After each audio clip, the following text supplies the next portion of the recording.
మా internal team తప్పు వల్ల, పొరపాటు వల్ల మాకొక హెల్ప్ కావాల్సి ఉండే ఫ్రమ్ తిరుపతి. ఓకే. సో, తిరుపతిలో చాలా ట్రై చేశాను వేరే కాంటాక్ట్స్ ద్వారా. కానీ ఆ పని జరగలేదనమాట. సో, నేనేం చేశానంటే మన కస్టమర్స్‌లో లిస్ట్ తీసుకొని ఫస్ట్ ఒక కస్టమర్‌కి బాలసుదర్శన్ గారికి ఫోన్ చేసి నేను ఈ రిక్వెస్ట్ చేశాను. మీరు ఒకసారి ఫోన్ కాల్ వినండి ఇప్పుడు. నమస్తే, నా పేరు యుగంధర్ అండి. daagaSingh.com website. చెప్పండి సార్. అదే మీరు మన దగ్గర 2 times ప్రోడక్ట్స్ తీసుకున్నారు.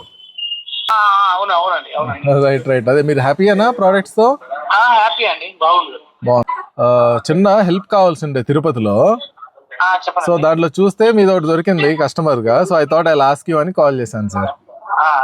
పార్సిల్ వైజాగ్ వెళ్ళాల్సింది తిరుపతికి వచ్చింది సార్. తిరుపతి ఆర్టీసీలో ఉంది అక్కడ.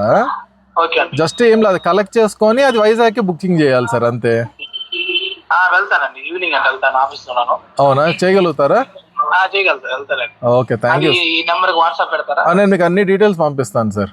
ఇది చూసిన తర్వాత నాకు ఇంకా రెస్పాన్సిబిలిటీ పెరిగింది అనిపిస్తుంది. సో ఐ షుడ్ ఇంకా మంచి ప్రోడక్ట్స్, ఓకే, మంచి క్వాలిటీలో అఫోర్డబుల్ ప్రైసింగ్లో మన పాకెట్కి సూట్ అయ్యేటట్టుగా ఇంకా లాంచ్ చేయాలని కూడా నాకు డెఫినెట్గా అనిపిస్తుందండి. So I will work more harder. మంచి ప్రోడక్ట్స్ని తీసుకొని వస్తాను, మంచి క్వాలిటీకి, మంచి అఫోర్డబుల్ ప్రైస్లో. That will be my highest priority. Thank you అండి. థ్యాంక్ యూ బాలసుదర్శన్ గారు. Thank you so much once again.